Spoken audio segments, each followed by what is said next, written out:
So here we have the Ford Mondeo ST-Line power shift, which is the automatic, on a 17 plate. I'm going to start off by showing you around the outside of the car, and then we'll hop in and run through some controls on the inside.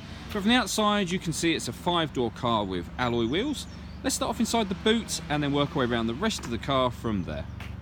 So as we approach the back of the car, you'll see we've got reversing sensors and twin exhaust pipes, loads of boot space as well, along with that 60/40 split folding rear seat.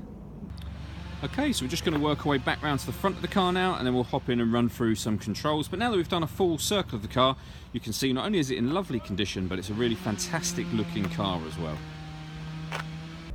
Okay, so now that we're inside the car, we're going to start off with the dials. On the left hand side we have the rev counter, and on the right hand side the speedometer. You can see the total miles on this car are 8,755.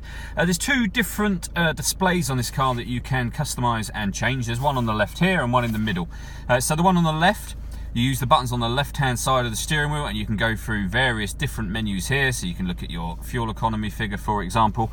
The one in the middle is operated using buttons on the right hand side of the steering wheel, and that's where you can look at your satellite navigation menu, your phone, your entertainment as you've just seen a moment ago, and your speed as well.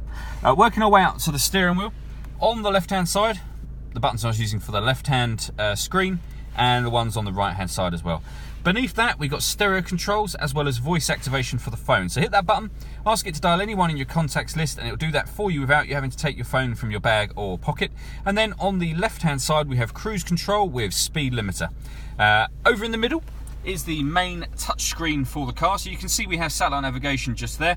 We're going to go back over to the main menu by hitting that home button just there, and we could go in satellite navigation by hitting that square again. There's a full video showing how the satellite navigation works on our website and on our Facebook page. It's well worth checking those out. We got our music, which is accessed just there. If we hit sources, you can see the different types of ways in which we can listen to music in this car. AM, FM and DAB radio, as well as a CD player.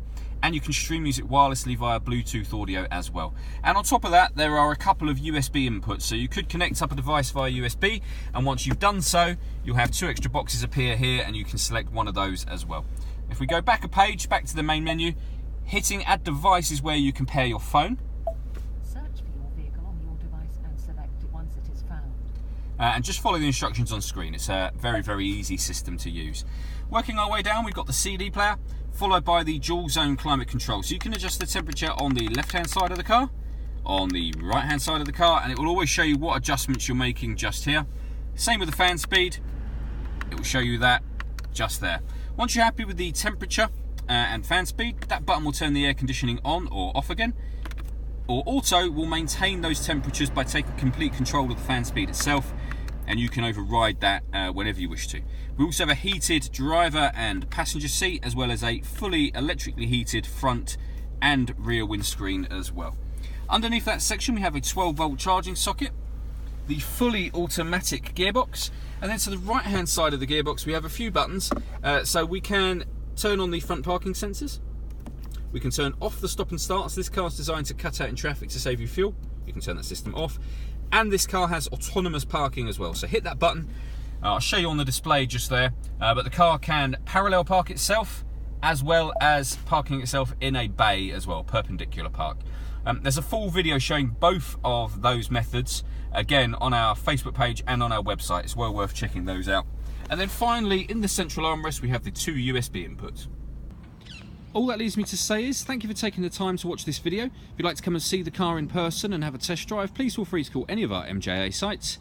We'd love to hear from you soon.